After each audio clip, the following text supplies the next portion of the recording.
sunnet, draga moja braćo, gubit će se sunnet poslanika sallallahu alejhi ve sellem. To je počelo u vrijeme ashaba, nije to nama ništa novo. To je počelo u vrijeme ashaba.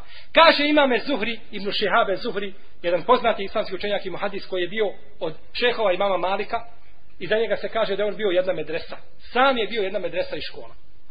Kaže, ušao sam, kaže, u jednu od džamija u Šamu.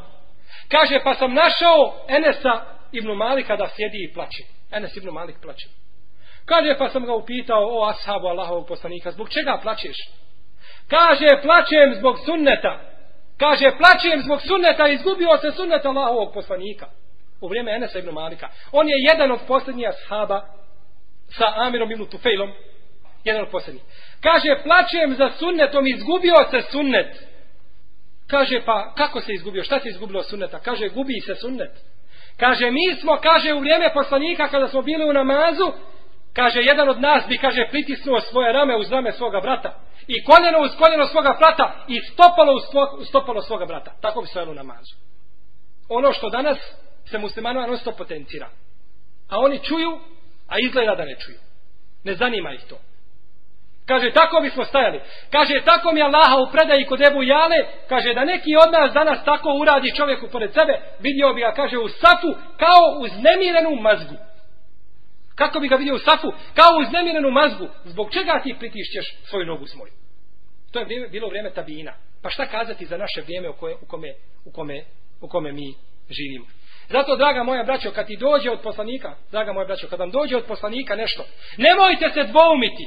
Nemojte da vam šeitan dolazi sa veselsama, je li, nije li, treba li, ne treba li. Nema toga u islamu.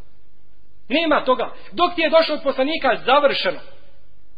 Kada dođe nešto od poslanika, znaš da je nešto sunnet. Naveli smo primjer safanja u safove. Znaš da je sunnet bio ashaba, kako bilježe Buharija, Ibn Huzeyme i drugi, od Ebu Darda i Enesa radijallahu anhu, da se tako ashabi safali, a poslanik je u namazu vidio ashabe iza svojih leđa, kako bilježe Buharija i Muslim, znao je šta rade, nije mu to bilo skriveno.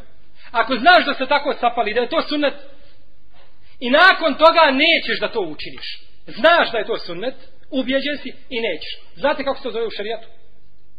To se zove u šerijatu kibur, oholost. Oholost. To je prava oholost. Onaj ko kaže znam da je sunnet, ali neću da praktikujem. Kada čovjek kaže znam, ali ne mogu, šeitan mi ne daje, tako dalje, to je drugo. To ima drugi propis. Takav je ostavio sunnet, takav je ipak izgubio. Ali ko kaže neću, taj je ohol. Kaže, vallahi nisam ohol. Vallahi si ohol. Htio, ne htio. Tu više nema nije tu djela. Znaš da je sunnet, nećeš, gotovo. Pogotovo te oholost. Nije oholost samo da čovjek kaže zaniječi Allaha dželešanu ili zaniječi istinu i tako da. Ne. Oholost može biti u drugim stvarima. Jer je oholost, kako kaže poslanik sallallahu alejhi ve sellem, batrul haq wa gamtun nas. Batrul haq, odbijanje, neprihvatanje istine. Neću da prihvatim istinu. Šta vidite ako kažeš znam da je sunnet, pa neš da radiš. To je još gore. Znaš, a nećeš. Zato ti je i takva kazna da si ohol. Da si, jeli, ohol. A oholnicima, braćo, i koji ne praktikuju sunnet i koji se ismijavaju sa sunnetom poslanika sa svojim pripada bolna kazna. Na dunjaluku i na ahiretu. Neće takav biti usrećen. Pa vidjet ćete čovjeka koji možda je nekad sunnetlija i drži se sunneta ili se nikad nije držao, ali se ismijava sa sunnetom, vidjet ćete ga kao nesmirenu ličnost. Kao da je u njemu 100 šejtana. Nikada se on ne može biti smiren. Nema on smiraja u svojoj duši.